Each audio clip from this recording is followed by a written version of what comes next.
Friends, Keshav Gupta, quality classes, Badnapur city. Friends, मैंने आपको पिछले वीडियो में बता दिया था कि बुद्धि जो टॉपिक है वो मैं ख़त्म कर रहा हूँ और जितनी मुझे बुद्धि पर मैटर जितनी भी जगह पर जितनी भी बुक्स में मिला NCERT और जो भी ऑथेंटिक बुक्स हैं सभी जगह से मैंने मैटर लेकर के आप तक पहुँचाने की कोशिश की है दोस्तों पूरा। और उसी क्रम में आज मैं आपके लिए उसी से रिलेटेड नया टॉपिक लेकर आया हूँ जिसका नाम है सृजनात्मकता। इंटरेस्टेड और इम्पोर्टेंट टॉपिक है दोस्तों, क्रिएटिविटी, है ना। तो सबसे पहले हम देखते हैं कि सृजनात्मकता है क्या है ना।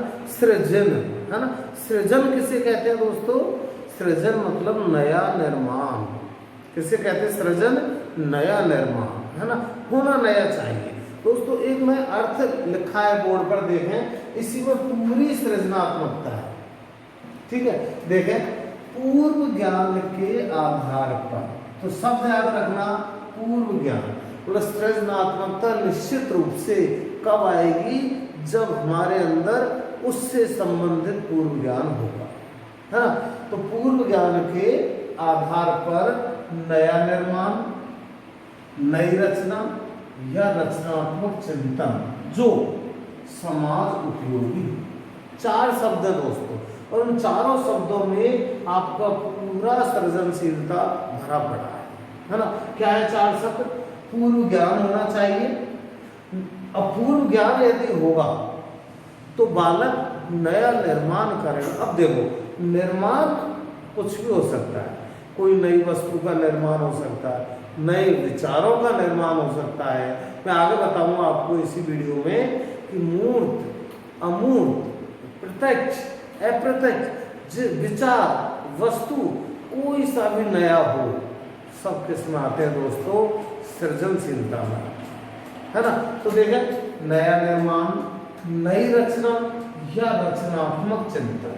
दोस्तों, मैंने जब सृजनात्मकता हेडिंग डाला तो इसमें दो इसके और जो नाम है, आता है क्वेश्चन, सृजनशीलता को अन्य किस नाम से जानते हैं? तो ध्यान रखना दोस्तों, विधायकता या रचनात्मक चिंतन। विधायकता मीन्स होता ही नया है ना। और रचनात्मक चिंतन, रचना उसी चीज को कहते हैं जो नई हो। किसी पुरानी चीज को हमने यहाँ पर लिख दिया तो रचना नहीं है ना। तो नया निर्माण, नई सोच, नई रचना या रचनात्मक चिंतन, ये सब क्या कहलाते हैं? अच्छा, एक शब्द और देखें, जो समाज उपयोगी। मतलब ऐसा नया निर्माण होना चाहिए जो उपयोगी हो। उपयोगी मतलब कब होगा वो उपयोगी?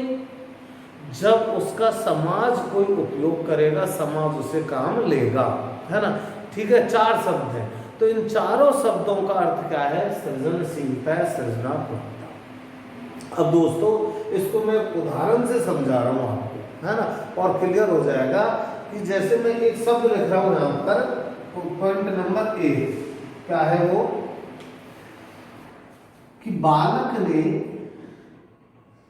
बालक ने खिलौना तोड़कर उसे नए रूप में चालू कर दिया। ठीक है, और एक पॉइंट है आपका, बालक ने खिलौना तोड़कर नए रूप में जोड़ दिया, है ना। अब अंतर क्या है? देखो, अंतर क्या है और दोनों पॉइंट्स में से कहां पर सृजनशीलता है? तो दोस्तों देखो, पहले मैं दूसरा पॉइंट देखता हूं। बालक ने खिलौना तोड़कर नए रूप में जोड़ दिया। अब नया रूप तो दे दिया उसने, है ना, लेकिन ये इसमें कहीं नहीं बताया कि वो चालू हुआ या नहीं हुआ। चालू नहीं हुआ इसका मतलब उसका समाज उपयोग नहीं कर पाएगा। और जब तक वो उपयोग नहीं होगा तब तक वो सृजनशीलता नहीं है। है ना। चाहे हम किसी भी चीज को कितना भी नया रूप दें, कितना भी हम नया निर्माण करें, कितना भी हम नई रचना करें, जब तक वह समाज के लिए उपयोगी नहीं है तब तक उसे हम सृजनशीलता नहीं कहेंगे। जैसे पॉइंट नंबर 2 में बालक ने खिलौना तोड़ा और नए रूप में जोड़ा। रूप तो नया दिया लेकिन वो चालू नहीं था, तो इसका मतलब सृजनशीलता नहीं है। पहला पॉइंट देखें, बालक ने खिलौना तोड़ा, उसे नए रूप में चालू किया। क्या मतलब हुआ कि तोड़ करके उसे नया रूप दिया और नया रूप दे करके उसे चालू भी कर दिया। इसका मतलब उसका समाज उपयोग हो गया। तो सृजनशीलता किसमें दोस्तों? पहले। अब इस पहले पॉइंट में आप देखें चारों शब्द आ जाएंगे आपके। पूर्व ज्ञान, देखा पूर्व ज्ञान इसमें है कि नहीं? बालक ने खिलौना तोड़ा, खिलौने को पहले से जानता था, यही पूर्व ज्ञान है उसका। नया निर्माण, उसे नए रूप में, तो नया रूप आ गया, नया निर्माण, है ना। नई एक बात हो गई, नई रचना या रचनात्मक चिंतन, मतलब नया निर्माण किया। और अब सबसे इंपॉर्टेंट समाज उपयोग, मतलब उसे चालू कर दिया, इसका मतलब समाज उपयोग हो गया। ठीक है, तो कुल मिलाकर सृजनशीलता क्या है? नए विचार, नया निर्माण, नई रचना जो समाज उपयोगी हो, उसी को हम क्या कहते हैं दोस्तों? सृजनशीलता कहते हैं। ठीक है, क्लियर हो गया। ऐसी एक परिभाषा ड्रेव डॉल ने दी है, जो मैं आपको पीडीएफ में नोट्स भेजूंगा तो उसमें परिभाषा आ जाएगी। ड्रेव डॉल इंपॉर्टेंट परिभाषा याद रखना, किसकी दोस्तों? ड्रेव डॉल, है ना। किसकी परिभाषा है वो? ड्रेव डॉल। सबसे इंपॉर्टेंट परिभाषा ड्रेव डॉल की, है ना। परिभाषा आप देख पढ़ लेना पीडीएफ में, क्योंकि इनमें टाइम खराब होगा, समझाने को कुछ होता नहीं है। बाकी ड्रेव डॉल की सबसे इंपॉर्टेंट परिभाषा दोस्तों इंपॉर्टेंट कर लेना, है ना।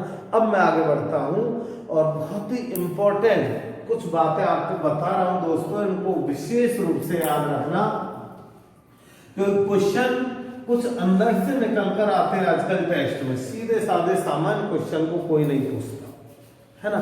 तो बहुत ही इंपॉर्टेंट, जैसे क्वेश्चन आपसे पूछते हैं, वो लोग कि सृजनशीलता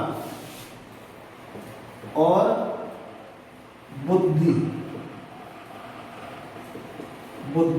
है ना में क्या संबंध है? संबंध है। तो दोस्तों देखो, अब इस पॉइंट को मैं आगे नेक्स्ट वीडियो में समझाऊंगा, है ना। पूरा यही चलेगा हमारा सृजनशीलता और बुद्धि का संबंध, अगला वीडियो।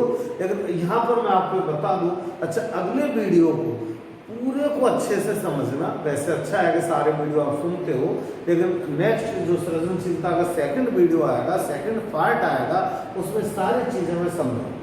तो देखो क्या सृजनशीलता और बुद्धि में क्या संबंध है? पहली बात तो याद रखना कि सृजनशीलता और बुद्धि दोनों अलग अलग संप्रत्यय है, दोनों एक नहीं है। सृजनशीलता अलग चीज है और बुद्धि अलग चीज है। जैसे एक बात बता दूं कि कोई बालक क्लास में उच्च अंक प्राप्त करता है, ठीक है, तो इसका मतलब वो सृजनशील नहीं है, वो क्या है? बुद्धिमान है ना। और कोई बालक क्लास में अंक तो उच्च प्राप्त नहीं करता, किंतु नया करता है, तो वो बुद्धिमान चाहे नहीं है लेकिन सृजनशील है ना। तो बुद्धिमान या प्रतिभा किस पर डिपेंड है? उसके श्रेणी पर, है ना। और चीजें मैं बताऊंगा। और जबकि सृजनशीलता डिपेंड करती है नए रूप पर, नए निर्माण। ठीक है, तो क्लियर रखना कि सृजनशीलता और बुद्धि दोनों एक नहीं है, दोनों अलग अलग अवधारणाएं, अलग अलग सत्य हैं, अलग अलग संप्रत्यय हैं। अब वो पूछ रहा है कि सृजनशीलता और बुद्धि में क्या संबंध है? ऐसे क्वेश्चन आते हैं। तो दोस्तों दोनों में सकारात्मक संबंध है, बस इतना सा याद रखना। कैसे संबंध है? दोनों में सकारात्मक संबंध है ना। तो आपको ऑप्शन आएंगे, सकारात्मक है, नकारात्मक है, दोनों ही नहीं है, दोनों हैं या दोनों में कम है, आदि आदि। तो दोनों में कैसे संबंध है दोस्तों? सकारात्मक संबंध। ठीक है, तो एक तो पॉइंट हो गया कि सृजनशीलता बुद्धि में कैसा संबंध होता है? सकारात्मक संबंध होता है। ठीक है, दूसरा एक नोट और क्या है वो एक ये भी आपको आएगा जब मैं आपको पढ़ाऊंगा सृजनशीलता के परीक्षण, है ना, टेस्ट। जैसे मैंने आपको बुद्धि टॉपिक खत्म किया तो बुद्धि परीक्षण पढ़ाया, बुद्धि मापन, ऐसी सृजनशीलता का मापन होता है। तो दोस्तों जो सृजनशीलता, क्योंकि ये अभी आपको आ रहा है इसी वीडियो में कि सृजनशीलता में अपसारी चिंतन होता है। कैसा चिंतन? अपसारी चिंतन, है ना। ये मैं आपको पहले बता चुका हूं। गिलफोर्ड जब मैंने आपको पढ़ाया था बुद्धि में, गिलफोर्ड का त्रिआयामी सिद्धांत पढ़ाया था, उस दिन मैंने इसको समझाया था अपसारी चिंतन क्या है और अभिसारी चिंतन क्या है। थोड़ा थोड़ा याद करो। अपसारी मतलब अपने विचारों को फैला देना, है ना, बहुमुखी बना देना, अपसारी चिंतन। या विभिन्न तरीकों से सोचना, नए नए तरीकों से सोचना क्या कहलाता है? अपसारी चिंतन, है ना। और अवसारी क्या है? इकट्ठा कर लेना। अपसारी फैला देना और अभिसारी इकट्ठा कर लेना, है ना। ये डाइवर्जेंट, ये कन्वर्जेंट, है ना। तो फैला देना और अभिसारी इकट्ठा कर लेना। इकट्ठा क्या है? संकुचित कर लेना या परंपरागत रूप अभिसारी और सृजनात्मक रूप अपसारी। ठीक है दोस्तों, तो आज एक बहुत ही इम्पोर्टेंट बात आपको मैं समझा रहा हूँ। जो एनसीईआरटी जैसी किताबों से मैटर आते हैं, जब क्वेश्चन आते हैं आपको, तो ऐसे क्वेश्चन वो पूछते हैं। तो देखें कि सृजनशीलता का परीक्षण किस प्रकार का होता है। क्या होगा आपका? अपसारी चिंतन का होगा, है ना। सृजनशील परीक्षण कैसे होते हैं दोस्तों? अपसारी चिंतन के होते हैं। और जबकि बुद्धि परीक्षण कैसे होते हैं? बुद्धि परीक्षण होते हैं अभिसारी चिंतन। लाख टके की बात है दोस्तों, ये बहुत ही बड़ा क्वेश्चन है ये, है ना। याद रखना, बुद्धि परीक्षण होते हैं अभिसारी चिंतन के और सृजनशील पर सृजनात्मकता के परीक्षण होते हैं अपसारी चिंतन। तो दो विशेष पॉइंट आपके हो गए। एक तो कि सृजनशीलता बुद्धि में कैसा संबंध होता है? सकारात्मक होता है ना। और सृजनशीलता परीक्षण किस प्रकार के होते हैं? तो कैसे परीक्षण होते हैं दोस्तों? अपसारी परीक्षण होते हैं, है ना। और बुद्धि परीक्षण कैसे होते हैं? अभिसारी परीक्षण होते हैं। ठीक है, आगे देखते हैं। अब सृजनशीलता का आपने अर्थ देखा, है ना, कुछ नोट देखे। और अब बात आती है सृजनशीलता की विशेषताएं क्या है ना। सृजनशीलता की, सृजनात्मकता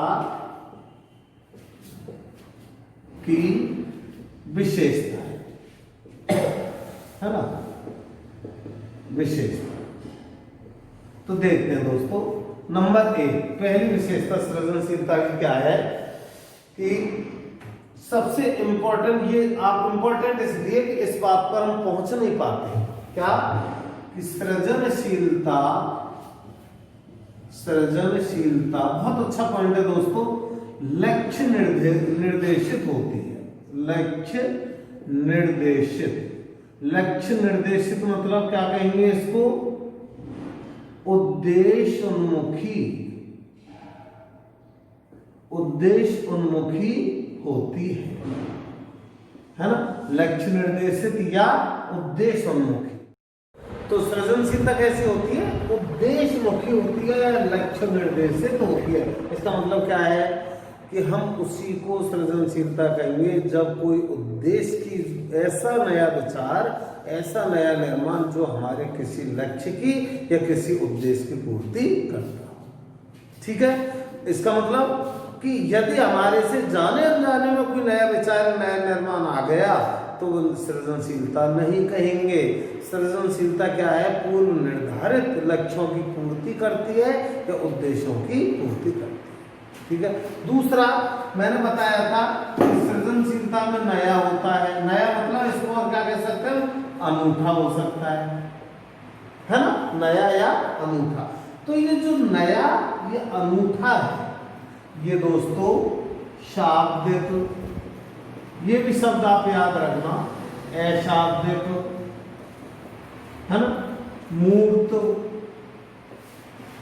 अमूर्त, कुल मिलाकर के किसी भी प्रकार का हो सकता है।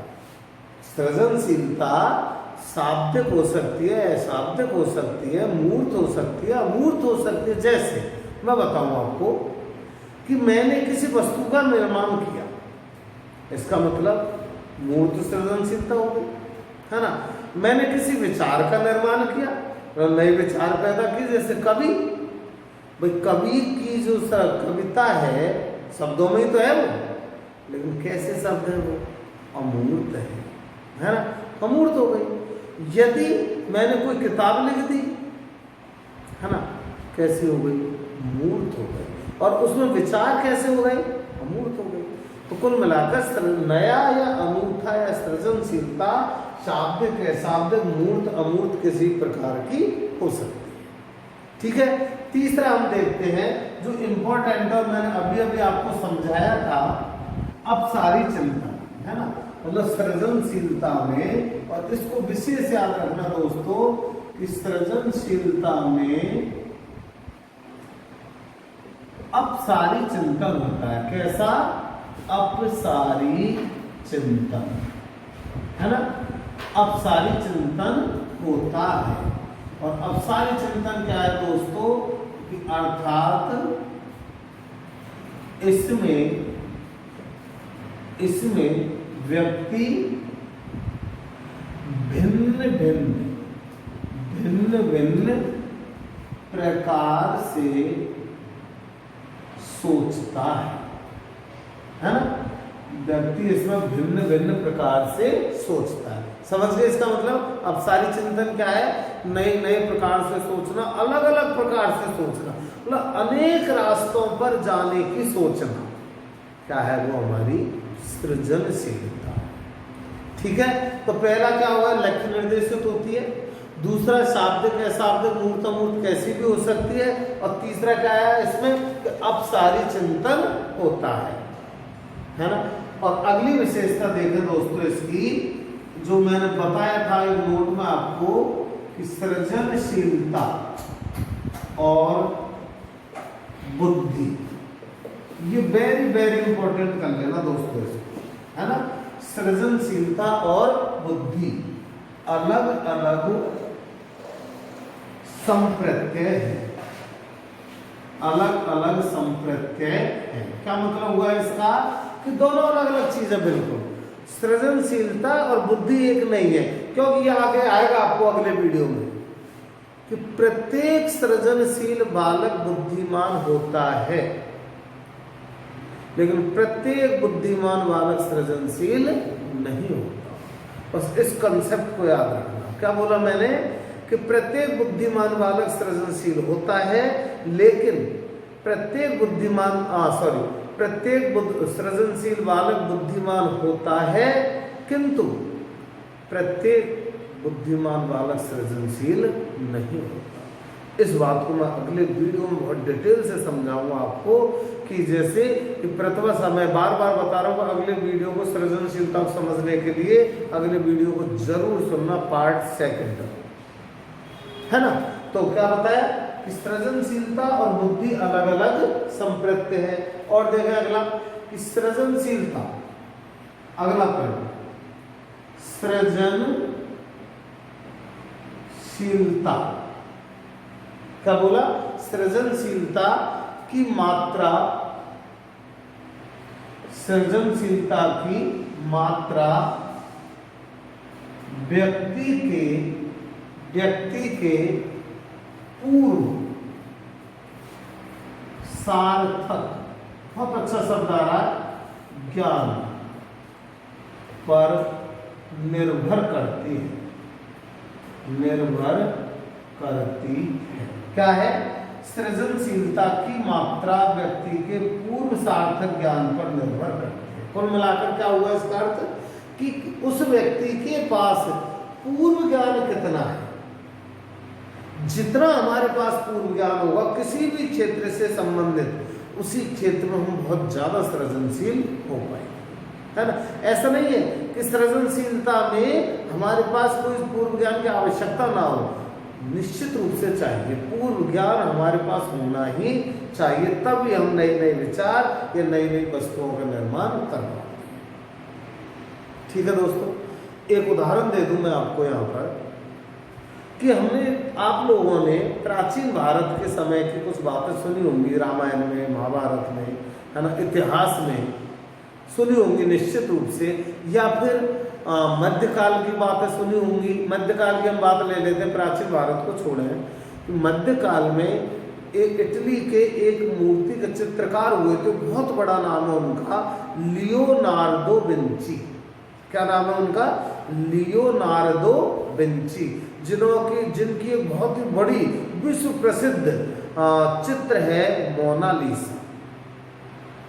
ठीक है, उन्हीं लियोनार्डो विंची ने एक कल्पना की थी, क्या कि एक दिन ऐसा आएगा कि उस दिन हम मानव पक्षियों की तरह आकाश में उड़ेंगे। ठीक है, लेकिन क्या ये उनके नए विचार थे? नए विचार तो थे, किंतु उनके अंदर ये विचार आए कैसे? उन्होंने पहले हमारे भारतीय धर्म ग्रंथों का उनको ज्ञान था और उन्होंने ये सुन रखा था कि कभी रावण, राम, है ना, उड़न खटोला, सब सुना होगा आपने, उड़न खटोला में आते जाते थे, हनुमान जी उड़ते थे। इन्हीं बातों को लेकर लियोनार्डो विंची ने ये कल्पना की थी कि एक दिन मानव पक्षियों की तरह उड़ेगा। तो लियोनार्डो विंची के पास पूर्व ज्ञान था और उसी के आधार पर उन्होंने सृजनशील विचार दिए और उसका परिणाम आज देख लें कि आज हम एरोप्लेन में बैठते हैं, वो क्या है हमारा? पक्षियों की तरह उड़ना है ना। तो समझे आप, सृजनशीलता के लिए पूर्व ज्ञान आवश्यक होता है और जितना हमारे पास पूर्व ज्ञान होगा उतने ही हम सृजनशील बनेंगे। ठीक है, अगला देखते हैं। अगला पॉइंट क्या है दोस्तों? ये भी इंपॉर्टेंट है अगला, स्वैली चिंतन। ये भी चिंतन आपको आएगा जब मैं आपको टॉपिक पढ़ाऊंगा। चिंतन आप पे है, रीड सेकंड ग्रेड और फर्स्ट ग्रेड तीनों में है टॉपिक स्वैली चिंतन, है ना। बस इस शब्द को याद रखना, स्वैली चिंतन मतलब क्या है? ये कि सृजनात्मकता में स्वैली चिंतन होता है। स्वैली चिंतन होता है ना। सृजनात्मकता में स्वैली चिंतन होता है। अब स्वैली चिंतन किसे कहते हैं?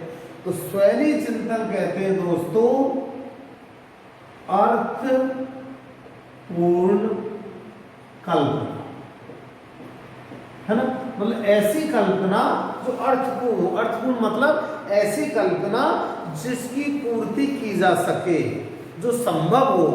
जैसे उदाहरण दे दूं कि मैं आसमान के तारे तोड़ लाऊंगा, कोई कल्पना है ना। अर्थपूर्ण कल्पना थोड़ी है, क्योंकि ना तो हम आसमान तक पहुंच सकते तो तारे तोड़कर नहीं ला सकते। ठीक है, एक और कहते जैसे प्रेमी प्रेम गान की बात चलती है तो प्रेम का वो प्रेमी वादा कर देता है कि तू बोल तेरे लिए मैं जान भी दे दूंगा। सुना क्या आपने? जान दे दूंगा। कैसी कल्पना है? पूरी कल्पना, है ना। तो ये कैसी कल्पना? स्वैली चिंतन अर्थपूर्ण कल्पना। अर्थपूर्ण कल्पना मतलब वास्तविक कल्पना, मतलब ऐसी कल्पना जो संभव है, जिसकी पूर्ति हम प्रयास करके कर सकते हैं। ऐसी कल्पना को क्या कहते हैं? स्वैली चिंतन। और दोस्तों सृजनशीलता में स्वैली चिंतन होता है, यह अर्थपूर्ण कल्पना होती है। ठीक है, अगली विशेषता देखें इसी की सृजनात्मकता की, हास्य प्रियता। हास्य प्रियता मतलब क्या हुआ कि जो सृजनशील बालक होते हैं वो हास्य प्रिय होते हैं, है ना। बोरिंग नहीं होते, है ना। वो बोर नहीं करते दूसरे को, उनके साथ बैठ जाओ, वो मनोरंजन करने वाले होते हैं, आमोद प्रमोद करने वाले होते हैं, है ना। हंसाते दूसरों को, स्वयं भी खुश रहते और दूसरों को भी प्रसन्न रखना चाहते हैं। ऐसा क्यों? कहाँ से ये कैपेसिटी उनमें हास्य प्रियता की? तो वो सृजनशील है, उसमें नए नए विचार आते हैं, है ना। परिस्थितियों के अनुसार वो अपने विचारों को प्रस्तुत करना जानते हैं। इसलिए ऐसे बालक क्या होते हैं, हास्य प्रिय होते हैं। ठीक है दोस्तों, और एक और विशेषता देखें इसकी, और वेरी वेरी इंपॉर्टेंट कर लेना, सातवीं विशेषता है ना, क्या सृजन, बहुत ही इंपॉर्टेंट है दोस्तों, वेरी इंपॉर्टेंट। सृजनशील बालक में एक विशेष, ये शब्द इंपॉर्टेंट है, एक विशेष मात्रा तक बुद्धि होती है, एक विशेष मात्रा तक बुद्धि होती है। बहुत इंपॉर्टेंट पॉइंट है ना। क्या कह रहा है पॉइंट, कि सृजनशील बालक में विशेष मात्रा में बुद्धि होती है। विशेष मात्रा का मतलब, और उस टॉपिक का नाम आएगा सृजनशीलता का देहली मॉडल, मतलब सीमा मॉडल, देहली मतलब सीमा मॉडल। उसमें मैं आपको बताऊंगा कि सृजनशीलता 100 से, मतलब IQ 100 से और 120 तक होती है। जिस बालक की IQ 100 से 120 तक है, उसी में सृजनशीलता होती है। इसका मतलब कि 120 IQ 120 से ऊपर जाते सृजनशीलता खत्म हो जाती है, और इधर IQ 100 से नीचे आती सृजनशीलता खत्म हो जाती है। इसका मतलब 100 से 120 क्या हो गया, बुद्धि की विशेष मात्रा हो गई, है ना। कितना बताया मैंने, IQ 100 से 120, इस बीच में सृजनशीलता रहती है ना। 100 से नीचे आया IQ, सृजनशीलता खत्म। 120 से ऊपर गई IQ, सृजनशीलता खत्म, है ना। इस बीच में रहते हैं, तो ये विशेष मात्रा बुद्धि की। इसलिए कहते हैं कि प्रतिभाशाली का बालक कभी सृजनशील नहीं होता, एक एवरेज बुद्धि का बालक ही सृजनशील होता है।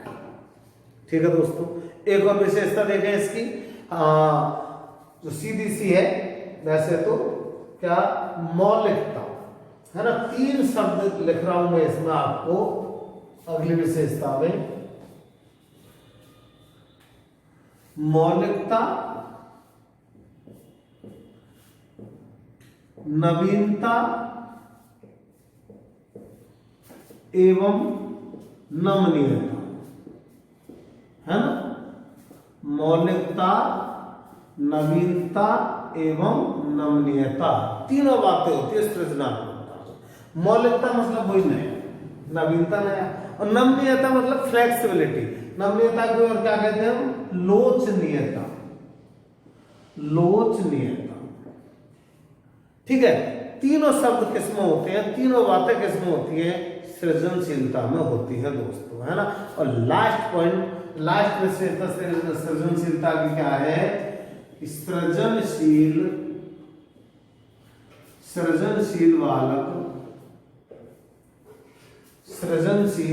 बालक व्यवहारिक,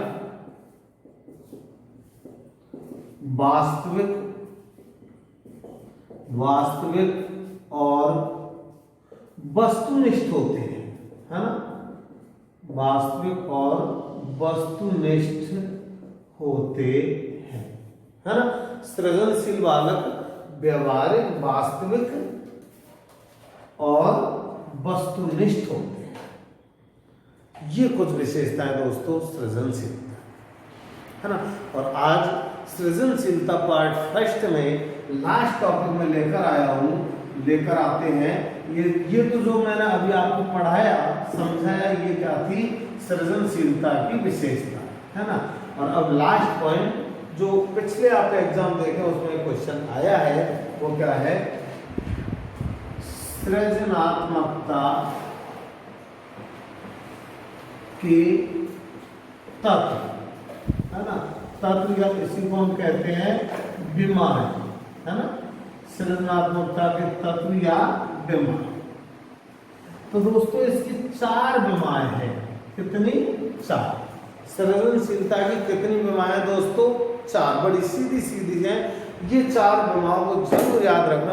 ये विशेषताओं में आ गई है, अभी जो मैंने विशेषताएं बताई थी उसमें भी आ गई है, लेकिन ये 4 महत्वपूर्ण तत्व हैं इसके सृजनशीलता। मतलब कुल ये तत्व क्या है कि जिस बालक में सृजनशीलता है उनमें ये 4 तत्व तो निश्चित रूप से पाए जाएंगे। और वो 4 तत्व कौन कौन से दोस्तों देखें। नंबर 1 धारा प्रवाहित, धारा प्रवाहित, है ना। नंबर 2 मौलिकता, पहली क्या है धारा प्रवाहिता, दूसरी मौलिकता, नंबर 3 तीसरी नमनीयता, नमनीयता, है ना। और नंबर 4 विस्तार, विस्तार, है ना। 4 इसके विमायन तत्व है। अब इन तत्व विमाओं को थोड़ा थोड़ा सा मैं आपको बता दूं, बाकी 4 याद रख लेना आप बस, है ना। इनसे बाहर क्वेश्चन नहीं जाता। जैसे धारा प्रवाहिता क्या है, फ्लुएंसी क्या है, कि शब्दों को धारा प्रवाह रूप से बोलना, है ना, रुक रुक कर नहीं। अब देखो भाई, जो सृजनशील बालक है उसमें तो नए नए शब्द उसके मस्तिष्क से निकलेंगे, और जब एक शब्द निकला तुरंत दूसरा निकलेगा, तो क्या बन जाएगी उसमें शब्दों में चेन बन जाएगी, एक श्रृंखला बन जाएगी। और शब्दों की इसी श्रृंखला को क्या कहते हैं, धारा प्रवाहिता। ठीक है। दूसरा क्या है, मौलिकता। दूसरा शब्द क्या है दोस्तों, मौलिकता। और मौलिकता को मैंने बताया था, इसी को हम क्या कहते हैं, नवीनता, है ना। मतलब नए नए विचारों का आना, क्या है, मौलिकता। तीसरा नमनीयता, ये इंपॉर्टेंट, वैसे चारों इंपॉर्टेंट है लेकिन ये खास है। नमनीयता, नमनीयता किसे कहते हैं, लोचनीयता। और लोचनीयता, लोचनीयता किसे कहते हैं, समय के अनुसार, नए नए विचारों के अनुसार अपने आप को बदल लेना। जैसे हमारा संविधान क्या है, कैसा संविधान, नमनीय है ना, फ्लेक्सिबल है, नमनीय है, लोचनीय है हमारा संविधान। क्या मतलब हुआ लोचनीय संविधान का, कि समय के अनुसार उसकी धाराओं में बदलाव कर लेते हैं। ऐसे सृजनशील बालक नए नए विचारों का मालिक है, वो नए नए विचारों का धनी है। तो उसमें जब नए नए विचार आते हैं तो उसके अनुसार अपने आप को बदल लेता है। ठीक है। और चौथा क्या है, विस्तार। विस्तार मतलब बड़ा चढ़ाकर बोलना, है ना। विस्तार मतलब अपने विचारों को, बड़े बड़े विचारों को बड़ा चढ़ाकर बोलना, विस्तार, बड़े बड़े रूप में बोलना, विस्तार। ठीक है। तो देखो, विस्तार, नमनीयता, मौलिकता और धारा प्रवाहिता, ये 4 क्या है दोस्तों, सृजनात्मकता के तत्व, या इनको कहते हैं अपन विमाएं। ठीक है दोस्तों, ये सृजनात्मकता का पार्ट फर्स्ट, है ना। और अब मैं, जैसे वही परंपरा चली आ रही है दोस्तों, आपके सामने इसी टॉपिक से रिलेटेड क्वेश्चन लाया हूँ। आज क्वेश्चन थोड़े ज़्यादा हैं, 7 क्वेश्चन है 5 की बजाय। जैसे मैंने पहले बता रखा है कि टॉपिक वाइज में क्वेश्चन आपको देता हूँ। और दोस्तों, क्वेश्चन मैं पूछ रहा हूँ उससे पहले मैं एक बात आपको बता दूँ, आज से कुछ मैं अपडेट कर रहा हूँ, मुझको, मेरे को भी, मुझे भी और आपको भी, है ना। कैसे कि अभी तक मैं जो क्वेश्चन पहले तो मैं पढ़ सुना आपको पूछता था, है ना, दूसरे दिन उसके उत्तर देता था, और क्वेश्चन फिर पीडीएफ में आपको भेजता था, दूसरे दिन उत्तर भी पीडीएफ में भेजता था। लेकिन अब मैं कुछ नया लाया हूँ आपके सामने, थोड़ा सा अपन का, आपका और मेरा स्टैंडर्ड बढ़ाते। वो क्या कि मैं अब ये जो क्वेश्चन है यहाँ पूछने के बाद, इन्हीं क्वेश्चनों को आज से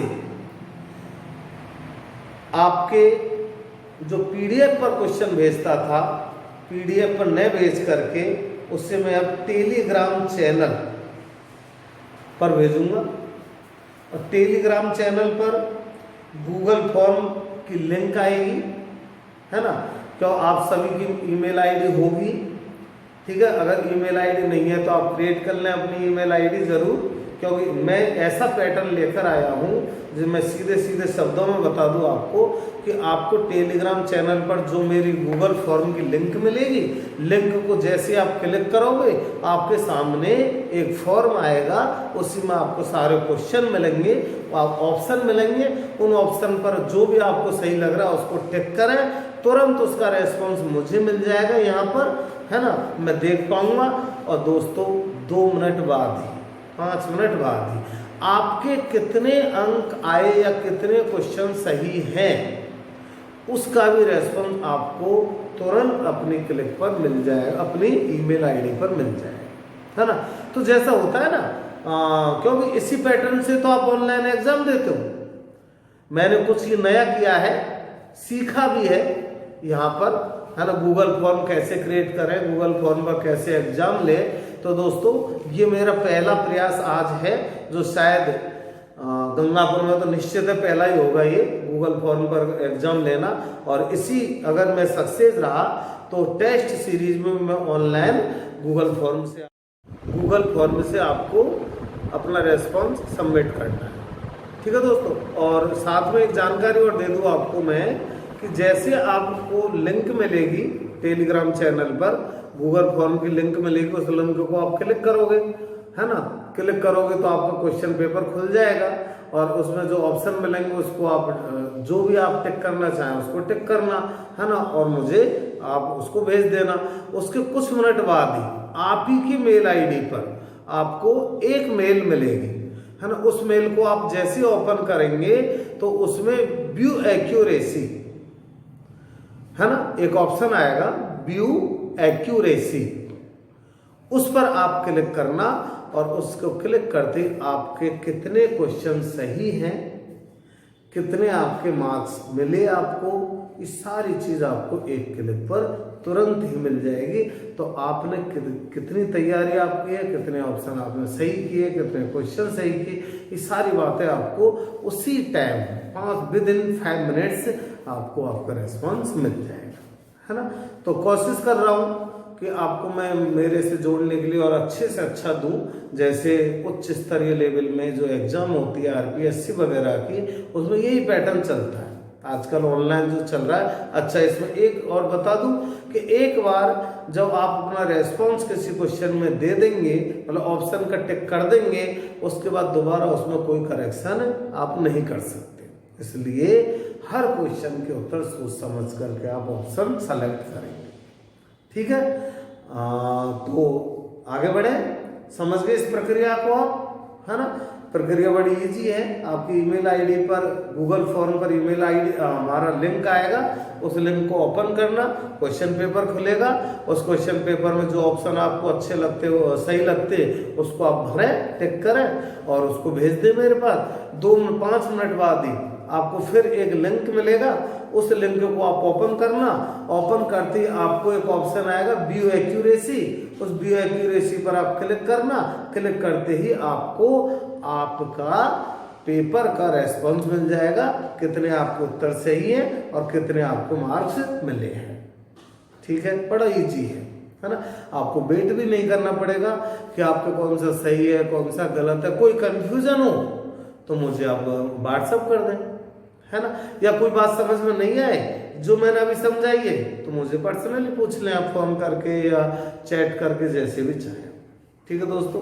तो एक नया प्रयास है ना, इनोवेशन है, और ये गूगल फॉर्म क्रिएट करना, इस पर एग्जाम लेना आदि आदि, ठीक है। तो अब मैं वही क्वेश्चन लाया हूँ, जल्दी से मैं क्वेश्चन पढ़ देता हूँ, है ना।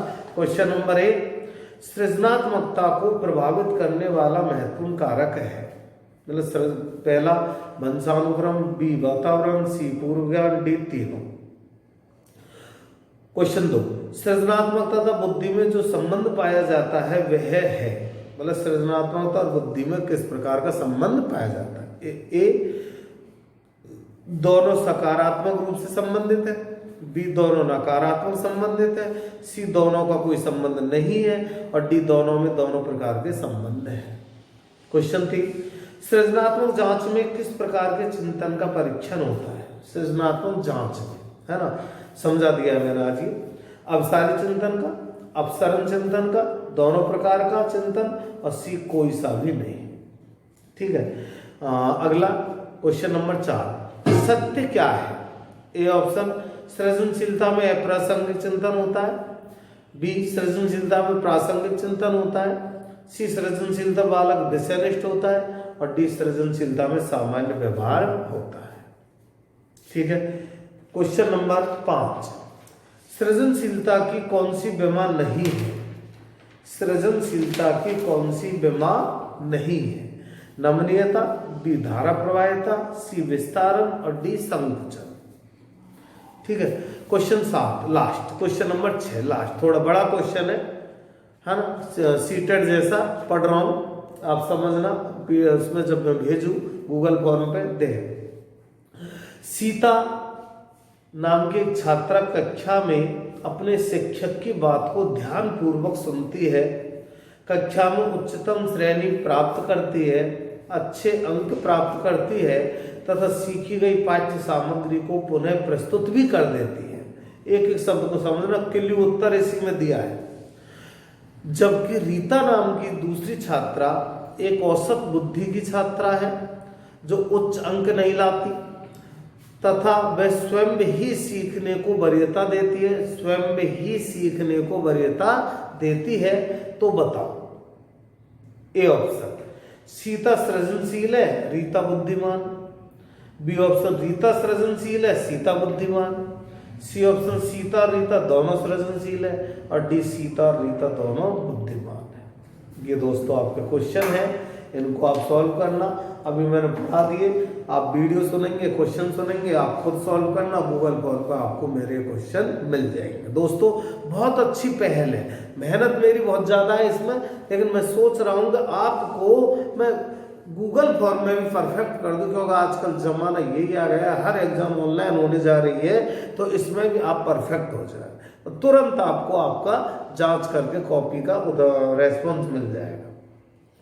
ठीक है। Thank you. मेरे YouTube channel quality classes GGC को सब्सक्राइब करें, लाइक करें, ज़्यादा से ज़्यादा शेयर करें। थैंक यू दोस्तों।